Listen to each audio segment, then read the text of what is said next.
Please be seated.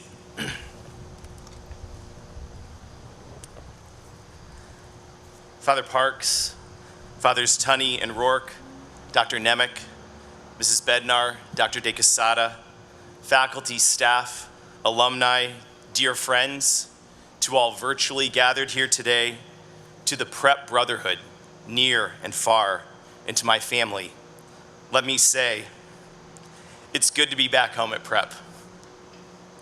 Heartfelt thanks to our campus ministry team, musicians, servers, lectors, and our advancement office, to Fairfield University, and all who made this beautiful Mass of the Holy Spirit possible, the first time in the Pelletier Quad for the Mass of the Holy Spirit. I come to you today full of the Spirit. I am moved and deeply consoled to be blessed and missioned and welcomed. I am humbled by this great responsibility, and I pledge my whole self to the work. I seek to lead as brother and companion, in the true sense Father Ignatius taught us, to be always on the way together.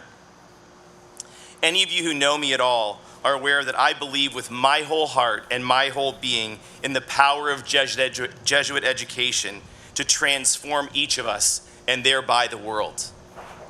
Please know that I come now with a heart on fire for this mission as servant and leader. At this most special Mass of the Holy Spirit, I want to reflect briefly about where I feel the Holy Spirit is with us and leading us.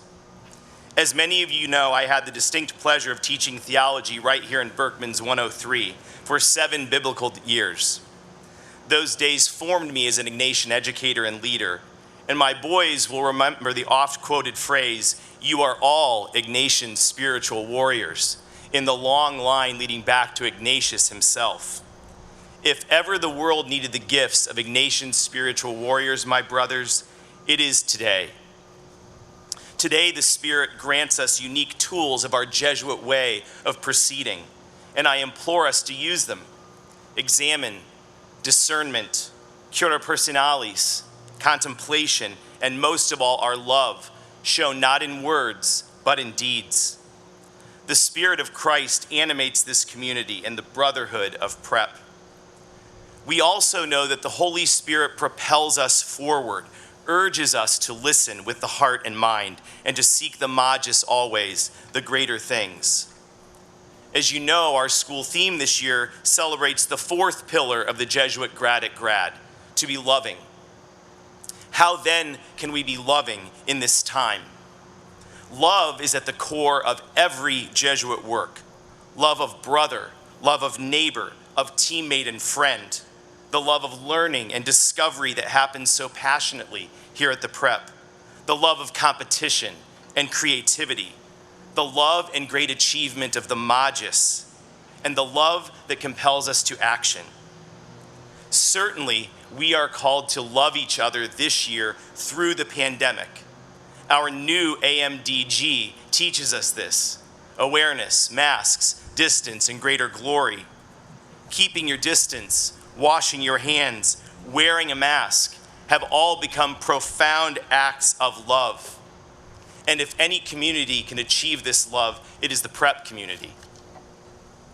To be loving in our Jesuit and Catholic context also calls us beyond our insulated walls and into the world.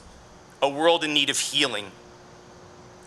We know, brothers, that our nation and our global community are convulsed in anguish over the mistreatment and injustices perpetrated against Black Americans.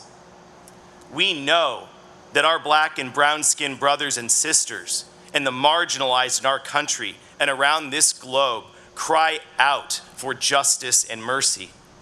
Hundreds of thousands of immigrants and displaced families, the poor and unemployed and homeless right in Fairfield County cry out for justice and mercy. As men and women for others, our call, dare I say our mandate, is to reach out in love and justice. In this moment of grief and anguish in our nation, our Catholic Jesuit context leaves no exceptions but for our full and unequivocal respect for the dignity of every human person. No matter the color of their skin, their race, ethnicity, religious background, socioeconomic status, gender, or sexual orientation. This is not some newly discovered 21st century fad. This loving mercy is the oldest teaching in our Judeo-Christian history. It is the teaching of Jesus. Driven by discernment of spirits and justice, since the first Jesuit universities in 1548, we've been taught the discipline of the ratio, the development of the great rational mind, the focus on deep learning and academic rigor. Jesuit schools have never traded in cheap platitudes or propaganda. Our schools have long been standard bearers of intellectual rigor and honesty. Prep students are taught to be humble before the evidence, to be excellent in your pursuit of science, mathematics, the humanities, languages, the written and spoken word. In this time, with institutions under fire and many, many who have forgotten the way of respectful public discourse, the Ignatian love of intellect and ratio must guide us. We must relearn these ancient lessons of perfect eloquence and hold our community to an impeccable standard of discourse and respect.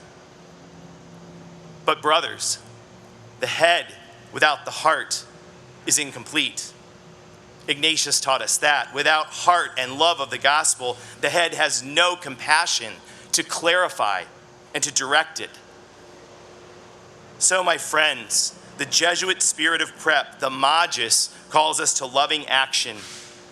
Let there be no doubt that the men of Fairfield Prep stand with the poor and the marginalized, with black and brown Americans, with the suffering and the lonely, and the weak and the infirm. This is the call of our brotherhood. This is the call of Father Ignatius. This is the mandate of our teacher, Jesus Christ. So as we set forth in the next great chapter of prep history, I ask you to pray for me, as I will pray for you every day, all of you.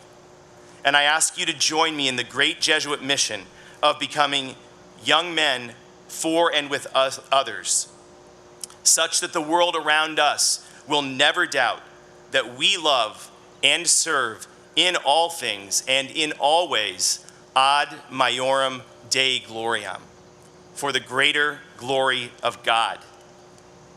May the Spirit bless us today and always. Hail Fairfield Prep. Thank you.